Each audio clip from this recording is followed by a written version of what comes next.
So I definitely think that upcycling now, I wouldn't say it's become easier.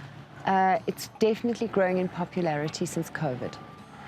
So COVID has done a number of things.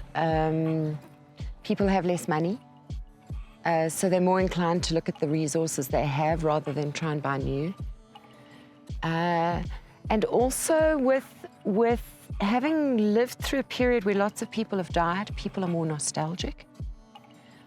And then one of the interesting things that's emerged in our group out of our narrative is a common thread of people coming to the group to find ways to use the garments of people they've lost. So what will happen is somebody will post pictures of a set of cushions they've made for the whole family from a grandfather's shirt. So I wouldn't say it's increased upcycling. I think upcycling is kind of embedded in where we are. In a time where people are starting to become more aware that resources are limited, that maybe just this endless consumer cycle doesn't make sense anymore. So I think that upcycling is going to become more popular as people become more aware of their impact on the planet. We can't ignore it anymore with so many of us. You know, it was easy to ignore before, but so when I was a kid, the ocean was this clear blue space. It was this pristine thing that was untouched. The fact that we've now affected our oceans as well, kind of for me, it tells the story that we really have done a lot of damage, and we really should begin to think about how our choices impact others in the world around us. Now, I know it's very difficult. It's something we talk about a lot in our admin team, the fact that on a planet where many people in the population are busy trying to claw their way out of poverty, to say to them, please go and upcycle, is like saying to them, you're not going to have a chance at being great. You're not going to have a chance at being successful. You're not going to have a chance at aspiring to these things that generations before you have. So it's a very complicated and nuanced conversation. And there are still a chunk of people at the top who are using a lot of stuff, consuming a lot of stuff, without thinking about how they're affecting people down the line.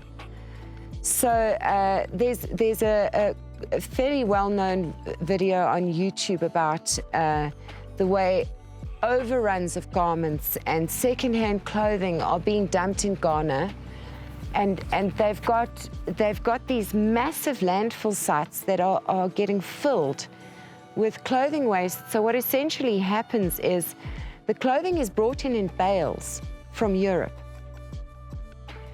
They pay by the kilo. They open a bale, and out of 60 garments, there are 5 they can use and resell. The balance goes straight into the landfill. And people in Ghana are drowning in the waste produced through this process. And when you hear the traders speak about it, they feel abused because they're buying this hopeful package. And over the years, the quality of the stuff they've been sent has deteriorated. So previously, they were able to buy a bale and find a whole bunch of useful garments. Now they're finding garments that are unsaleable.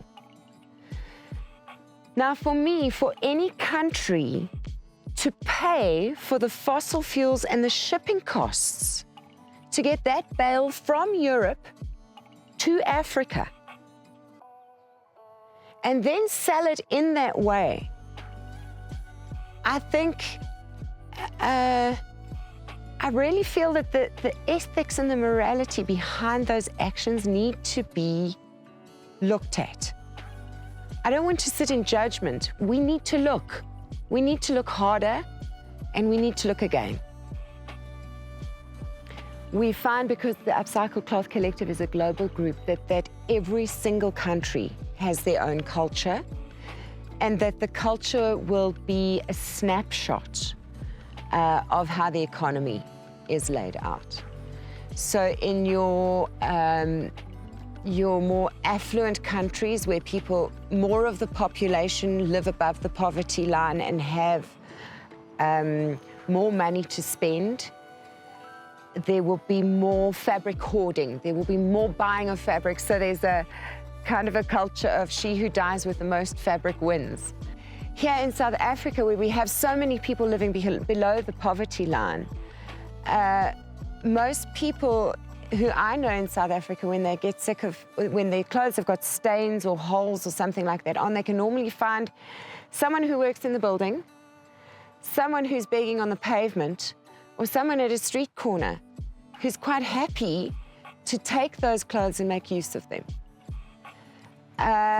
So we have a more organic way of the stuff filtering out to people who can use it, and it is used here locally. Those bales of European clothing are landing here too. And it's those bales that very often you'll see in your informal settlements and things. You'll see people will have just a piece of plastic laid out on the ground, and they'll be selling clothing from there. And that clothing will very often originate from bales, and very often the thrift stores that sell European coats. Because in sunny South Africa, we don't really make great coats here, but the coats that come from Europe are amazing, and you can pick them up cheap at the thrift stores. And we are looking at creating a narrative to explain in more detail what that kind of landscape looks like here in South Africa. So you can look out for that content coming up soon.